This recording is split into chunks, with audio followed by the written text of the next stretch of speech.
Today, the US imprisons more people, both per capita and in terms of number of people incarcerated, than any other country in the world.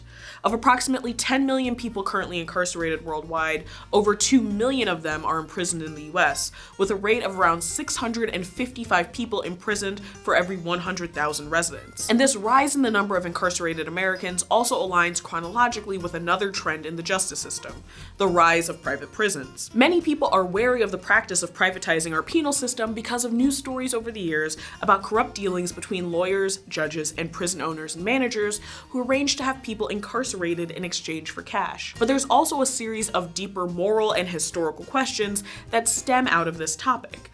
And the primary questions are: what is the purpose and function of a prison?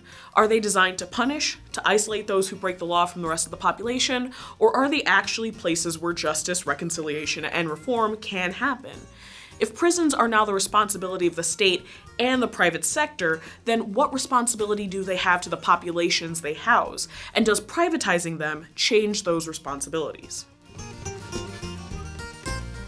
Even though private prisons in the US have a relatively short history, with the first modern private prison opening in 1984 in Tennessee, the US penal system's relationship to private money stretches back much further than that. Because the initial relationship between incarceration and private industry didn't focus on governments paying prison operators to house prisoners.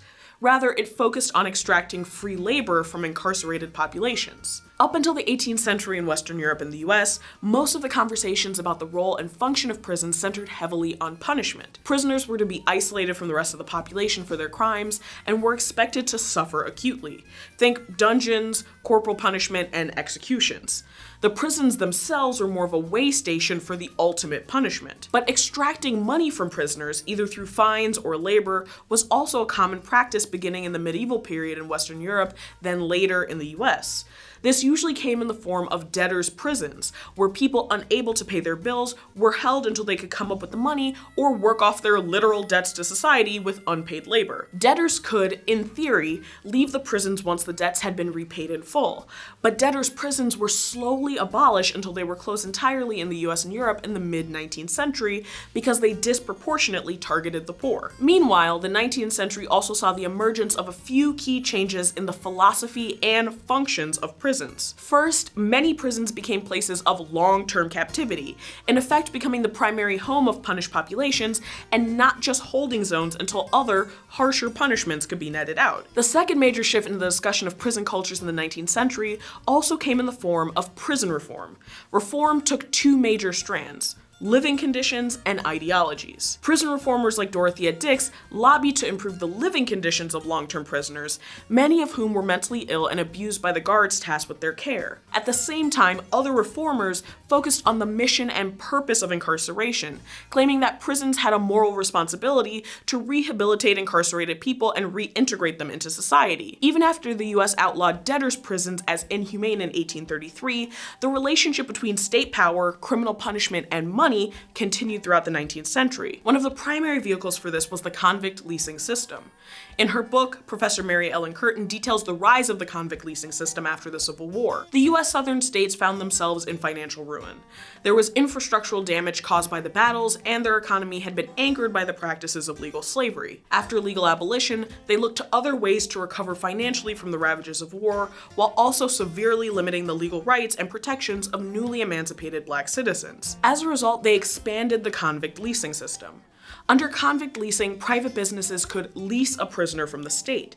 In exchange for housing, clothing, and feeding the convict, the contractors, which ranged from big factories to coal mines to private plantations, paid the government a small fee. Convict leasing effectively reinstated the terms of legal slavery under a different name.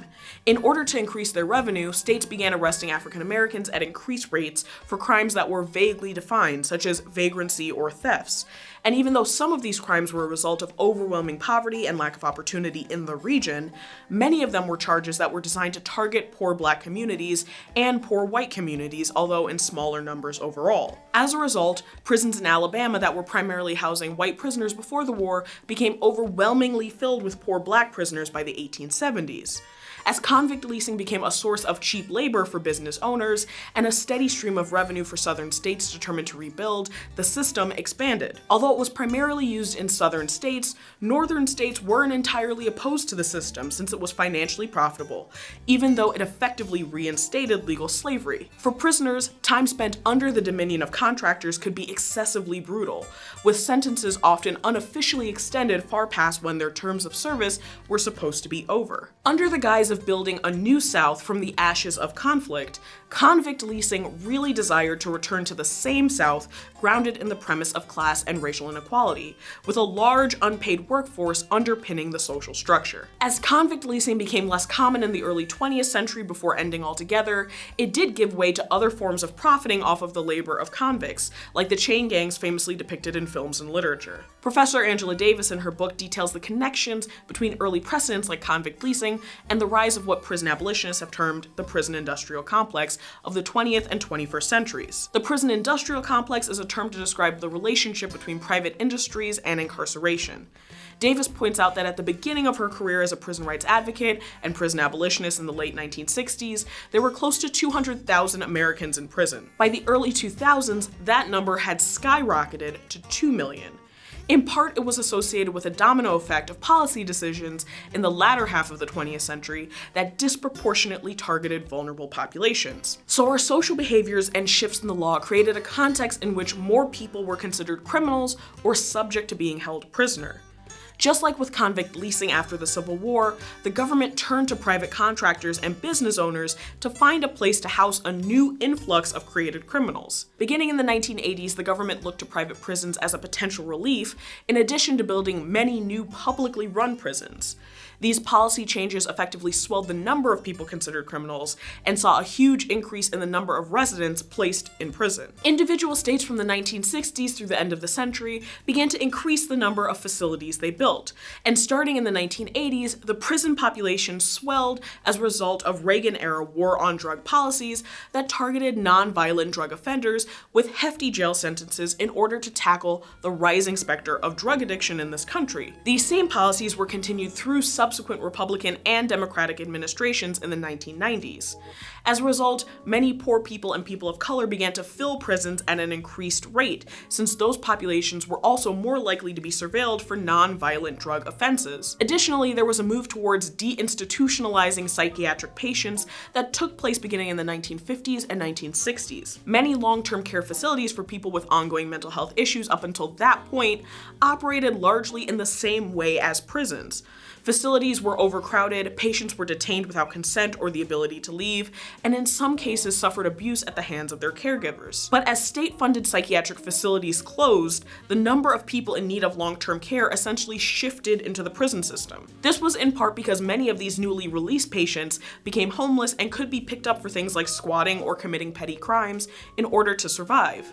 When patients suffering from mental health issues are brought into emergency rooms, where they can usually only remain for around 72 hours, there isn't a consistent bridge between emergency care and long-term care, especially because the country as a whole has a limited number of beds in safe psychiatric facilities. And by some counts, there are approximately twice as many people suffering from mental illness in US prisons than there are in US psychiatric hospitals.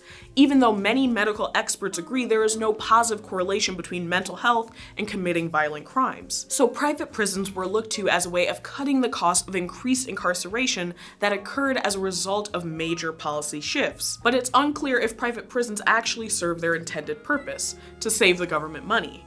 However, they do make up a relatively small percentage of the overall number of prisons in the country. In 2016, privately owned prisons only accounted for about 8.5% of the total prison population, according to the Sentencing Project. Today, we see a return to conversations and debates about the two primary roles of prisons and jails, their ideologies, and how those ideologies align with their responsibilities to the incarcerated. As reports of widespread abuses at public jails like Rikers Island in New York have hit the headlines in the early 2010s, we turn return again to why a country with a relatively small percentage of the world's population claims such a large percentage of its incarcerated population. And these debates have returned in large part to the same terms they were focused on during 19th century reforms. As prison abolition activists focus on the decline of private and state-run prisons, others have argued that there could be potential ways forward through restorative justice.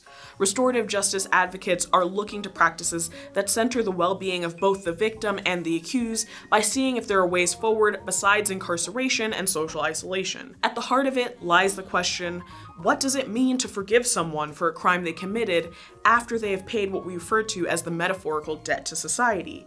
And can true justice look different than just conviction and incarceration? Thanks for watching this episode of Origin of Everything, which is produced by Complexly.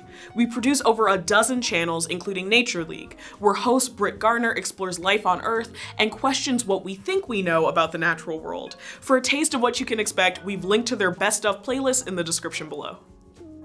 That's it for this week. This episode is the second in our series on class and American culture, and if you want to see more, then check out our episode on racial passing, and I'll see you all back here next time.